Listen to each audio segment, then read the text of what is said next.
4 League Leaders' Shields, 3 Challenge Cup trophies, a World Club Challenge, and unfortunately only 1 Super League trophy. Well, success is measured by trophies, but I would also say success is measured by the improvement and the development of players. You know, coaches, media loves the trophy tag. Coaches shy away from the trophies as much as how are players, how have you improved them, you know. So I've enjoyed my camaraderie with the team and the staff here, but a number of players have made their international debuts. A lot of the senior players have had Indian summers in their style and quality of play, and a lot of the young players that you know have developed into first-grade players. So, you know, I would say that that's as much a contribution as anything else I've made.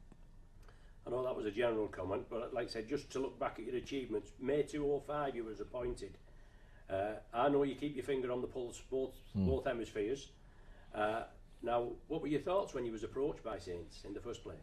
I was obviously pretty stoked and you know, a little surprised, obviously, but I came over here with the 2004 Kiwis, and I did appreciate the level of support that the game got here, and the warmth and the affection of the fans.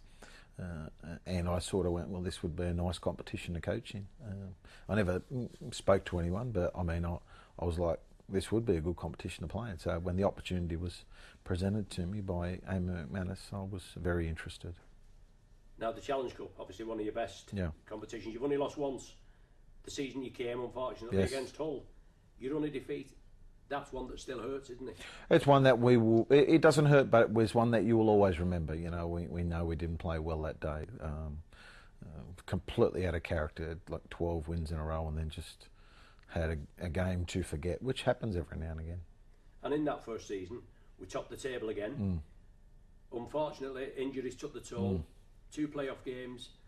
I think maybe another 5 minutes we may have won them. Well, it doesn't happen that way, though, does it? That's another thing, Ronnie. You know, that you're right. I thought we lost significant injuries in a small squad. I actually thought that was one of our best performances, those playoff games. You know, I was actually personally very satisfied with the contribution I made and the contribution of the players. You know, I think when we played Bradford here in the grand final qualifier, we had Scott Moore at halfback. He was 17. James Roby, Mickey Hyman, Kieran Cunningham, all in the same team. We had odd bods in all sorts of positions, and we, as you said, Bradford got us in the last minute or so. So we had a pass, I remember, we made a break and we had a pass under the post.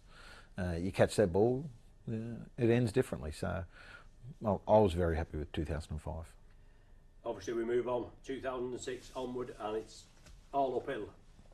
Your success with the New Zealand Warriors, you soon moulded the Saints into the team that you wanted. The board of directors, Eamon McManus, tremendous backroom staff, and a bunch of talented players. Well, we recruited Jason Kalis, Francis Melling and Leon Price for 2006. That was significant because, you know, you could tell those 3 quality additions to an already, you know, impressive lineup. There weren't 3 better recruits. In my time here, I don't think anyone has recruited 3 players of that standard at all anywhere else. A good season 2006, obviously. BBC Sports Personality of the Year awards, Saints Team of the Year, you Coach of the Year. What we didn't win that year wasn't worth winning, was it? Well, and when we lost, we hardly lost. You know, that was the difference too. So you have good years. You know, you take them. You know, they're not always going to be the same, but you take what you can. And obviously, as you just said, the blend of youth and experience that brings the team through. Yes. Now, your players come first. You've tremendous man management, and it must be a headache for you when everybody's fit. Yeah, it is, but yeah, that's part of your job, isn't it, as a coach? You know, players play, coaches have got to make selections. They've got to make tough decisions sometimes. If you don't want to step into the shoes of a head coaching position, then you're not going to make decisions. So I never ever thought they were difficult. Well, they were always difficult, but I never thought that I would have undue concern about them. So it's a good place to be in sometimes. Yeah. Now, as I said before, you've coached national sides, club sides, this Saints side. How do you rate this Saints side in your 3.5 year Yeah, reign. obviously there's some tremendous players, and I will not reach the heights of success anywhere else in my professional career. You know, I'm a realist, and I know that this is a special team, an outstanding club, and it just won't happen again like that. But you know, I prefer the memories that I have of the players as opposed to the winning of the games. You know, the players have always been a very good bunch of blokes and a lot of good eggs amongst them. Well, there's a lot of good eggs, there's no danger. And me being totally impartial, any other sport, Daniel, the amount of things that Saints had won in 2006, you'd have ended up getting knighted and awarded, wouldn't you? But Probably, yeah, I don't know. You know that better than I would. but it just, you know, I mean, I know it's a partisan thing, but it just seems to annoy you that I'm not saying they may not deserve it. Rugby union, cricket, this, that, the other, but you know the impetus they brought to the game of rugby league, the Saints, and Yes. and yet things like that just seem to go overlooked. That's just a beef of mine. Anyway. Yes. Now, you always have time for the media, and obviously our team Yep. at Micron today, it can't always be easy.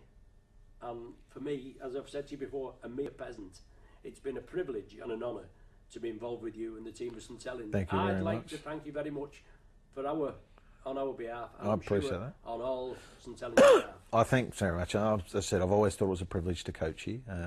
Never took it for granted, and I'll leave very comfortable with the memories that I have.